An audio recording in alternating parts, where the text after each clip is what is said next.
Hello, guys. Good day. This is Anne of Reinforcement Club, your fellow positive reinforcer. Today, we're going to talk about beliefs, from limiting beliefs to growth mindset. Now, there are times when we are the one who stop ourselves from leveling up, from becoming a boss babe, from reaching our goals, from challenges which could somehow, some way, is going to improve our current condition, like applying for like a position in your company. So you would tell yourself without even trying that that's not for me. I don't want any challenge anymore. I'm not good enough to be in that position. I'm not saying that it's wrong, but it's going to be a problem if you stop yourself, or you accept an answer no, no, when you want something so bad. Well, myself, I even tell myself that, look, I don't want to be in that position. I don't want to be, I don't want to apply for that position because I'm not good enough. I make excuses. I know I'm making excuses, but if I wanted something so bad, even though I have no idea about that, but if I wanted it, you don't have to tell me what to do. You don't have to instruct me to find, to find it. I'll do it myself. No need to tell me anything about it, because if I want it so bad, I'll find a way. But it's just gonna be a problem if you yourself stop. Even though you could potentially get that, you have your potential to be able for you to get that goal. Now, what are limiting beliefs that I'm talking about? So these are the thoughts and assumptions that hold you back, like fear of failure, negative self-talk. Like, for example, you tell yourself, I'm not good enough to be his girlfriend. I'm not good enough to apply for that position. I'm not good enough to be an employee, a secretary in for this kind of boss in a prestigious company, without even trying. So sometimes we even tell ourselves that it's too late. It's too late for me to change. I'm old enough to do that. Sounds familiar. And in some ways, though, you tend to avoid challenges and opportunities because you think, you already have a belief that you ain't good enough. And you even compare yourself to others that, of course, you're going to compare yourself to someone better than you. Now, the impact with that, the impact that you give to yourself when you do that is that in such a way it limits your potential. That you think to yourself that your abilities are fixed, that you can't do anything about it. So I'm fixed. You ain't gonna move me. And who decided that? It's just you. Those beliefs originally started maybe since you were in childhood days, the way your parents treat you, or it could be, how life experiences that shaped you. When you failed so bad, and you didn't decide to come back again to get your act together and still go on until you get it. You just quit because it hurts so bad when you fall, when you fail. So you didn't do anything about your dreams. Or it could be your family, how your family messages, someone in the family talk you down, talk you out of your dreams, which is not good. And to some reasons, there could be some societal expectations, like in some other countries, the way they treat women. They're not able to drive, they can't work, only men. So until now, those societies and culture still does exist. And to be able for you to change it, to get what you want, it's going to be troubling you if to decide or not to decide. There'll be consequences in both actions, in both thinking. If you go for your goals, if you go for gold, or not doing anything at all, there will be consequences, even to your indecisions. Now, if you really want, to go for it, even though you feel broken, you feel not enough, it's important to to assess your belief, to ask yourself, is that really true? Is that absolutely true that you're not enough?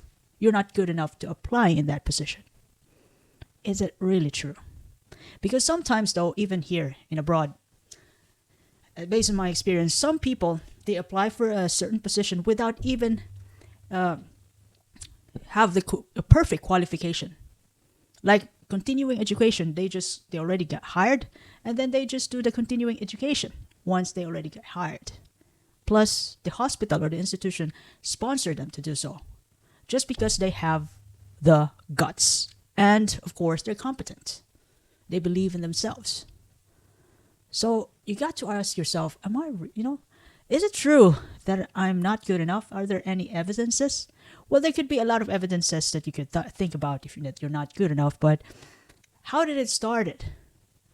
And then you ask yourself, am I really not good enough? Can I tweak it? Because I want that so bad that I cannot accept the answer that I'm not good enough. You got to challenge that belief. You can even get to argue with yourself. And the concept of growth mindset means it's also a belief. It's a kind of a self-image that abilities and intelligence can be developed through effort and learning. So our beliefs that I'm not good enough, that it's too late for me to change, can be, you can flip the switch. You can turn it around that I can do it. That I can do it at all costs. I'm going to get that thing. I'm going to apply for that position. Whatever happens, pass or fail. It means it's just another way of practicing a certain skill. Beliefs is just like a skill that you have to exercise over time. Like painting, singing, or even playing guitar. Before, when I was younger, too young, maybe 12 or 10, I have no idea how to play guitar, but I'm not saying that I'm a master of it now. It's just I know a bit of it. But I actually managed to play a song and able to sing because I wanted. And then I stopped playing because I don't want to be a guitarist. I don't want to have that kind of level. I just want to know. I just want to have that hobby.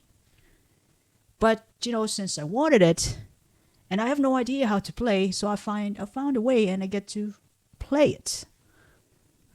So, the way you turn your life around from not believing that you can do it to believing that you can do it, it means you just have to change your mind, to challenge your thinking that, am I really that, am I really that dumb and not good enough kind of person? But, I can do something about it. You argue with yourself. Because growth means challenge. Challenge, which can be turned into opportunities. Failures are just feedback for your actions that, your interventions didn't work. So which means that you have to find a problem. To ask yourself, what was the problem about what I did? And then you revise it. You refine your actions, you refine your intervention, and then do it again, and then do it again, until you finally get it. It's just like going to the gym, though. The first couple of months, even years for myself, though, I have no idea what I'm doing in the gym. Yeah, that is indeed true. I know you could laugh at me. I just go there for a cardio, a little bit of lifts, but I have no target muscle until I found a friend. And that's when I understand what am I doing there. But, my purpose of going to the gym is to lose weight. And I get the goal. But I also realized, since I found a friend there, that there's also another way to lose weight other than cardio. That is weightlifting, which is also amazing. And, it saves you time and energy too. Now, I'm telling you, when you started to change your mindset, it's not going to be perfectly fine. It doesn't mean that you're not going to fail, but it's whatever it is, it's part of the process. You're going to be challenged. Life will always challenge your thought until you finally get the right answer. It's normal to fail and get hurt and get broke. When I took my exam before for English, I failed 5 times, got broke, until look, I got few more money in my bank account if I fail. Okay, just fail, or I'll still take the risk, because you wouldn't feel life worth living without taking risk. And then when you finally get the answer, you find it, like for example, when I finally passed the exam after 5 fails, then wow, this is how it is. And then I just use the same method. But when I want something so bad. Otherwise, if I don't want it, I make excuses. Simple as that. But as I said before, it's gonna be a problem when you want something so bad, or that thing, that opportunity that comes along could help you improve your current situation, and you didn't take it because of the way you think. That is a problem. And how are we going to replace this limiting beliefs to growth thinking, growth mindset? Now, it's important to reframe our self-image, which is equivalent to our self-belief. That, whenever we fail, it doesn't mean that we're going to quit. We reframe failure into an opportunity to learn. That you tell yourself that I am learning what doesn't work. So I have to find what's the problem. And then, fix the problem and then do it again. And then find a problem and do it again until you get addicted to finding the solution to a problem, to the point that you finally get there. I even experienced that before when I failed that 5 times. Again, I'm going to bring this up. This one of the, I'm not sure if I get embarrassed, but I'm proud of it now. But, every time I failed that time, where did I fail? Until I finally get the pattern. I usually fail in writing. Yeah. Of all those areas, I failed in writing. Until I finally get the pattern. Even though I'm not sure if there's really a pattern, but I got my own pattern that helped me pass the exam. Finally, after 5 tries. Oh my God, that was heartbreaking. But I'd still do it again. And, as I go along, it's, the process wouldn't be enjoyable, but it's challenging. It's going to make your nerves work together. It's like a dopamine every time you get the correct answer until you finally get it. And it's also important to be mindful about your environment, to surround yourself with people who have growth-minded, positive-minded people who's going to support you with your dreams. You can even use positive self-talk and even affirmation that I can do this. I can do this, but I just have to go through with these challenges, with all these problems. I gotta solve these problems right now until I finally get there. It's just a matter of time. Anyway, if you don't quit, so it's important not to quit. And, from the time that you started to reframe your thinking that you can do this, that you are capable enough to be in that position and do the job, you got to embody that. You got to practice that thought every day. You can study for the interview. And besides, you're already competent. You also need to believe to yourself that you're competent. You got to study. You got to do your network. You have to be doing what it takes. Even before you get the position, you already embody the kind of person in that position. Network, study, competence. And of course, I know it's hard to be politics, when you apply for a position. But in any corporate, it's if you have the ability to be a politician, to have a good networking ability to people, higher and lower than you, of course you're gonna win. And that's a sad truth, but that's part of life. You got to learn to network. And you get to practice and embody and live that reality in yourself until the interview, until you get the chance to get that position. And it's an effort. And I said before, life is not worth living if you're not taking any risk at all. Because, when you get what you want after all the efforts in the world, you can't explain that kind of happiness it gives you. And it's not just the happiness, but the lessons that can last for a lifetime. You can even teach that to your kids. And it's also important to celebrate small wins as you embody that kind of new belief, the new you, every day. Like, for example, you want to be the kind of person who works out and be mindful about your diet every day, and you live with that. Then, whenever you did the right thing, you go to the gym today and you were mindful about your diet, although you purge on weekends or just Sunday, but you still follow the policies or rules that you made for yourself. That's already a champ. And the way when you started to change your belief, you have to also feed it with resources.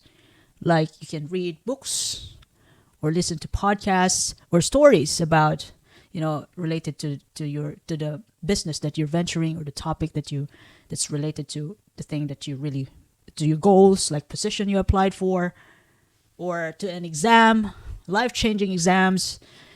Or you can even read stories about resilience and growth, whatever thing that feeds your mind. It's a continuous learning, living the new you.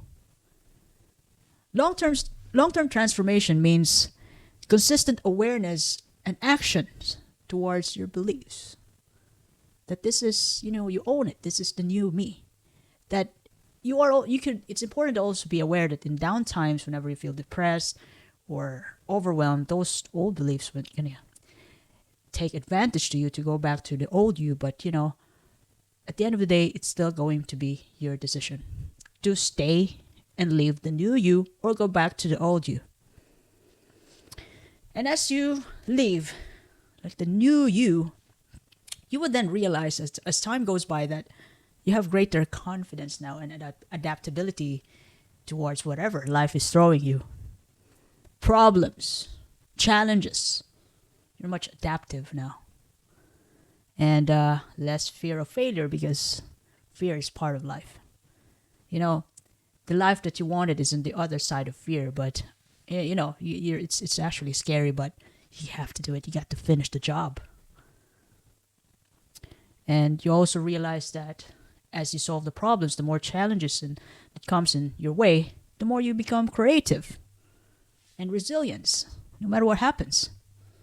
And you shift your mindset from I'm not good enough to how can I do this? How in the world can I get there?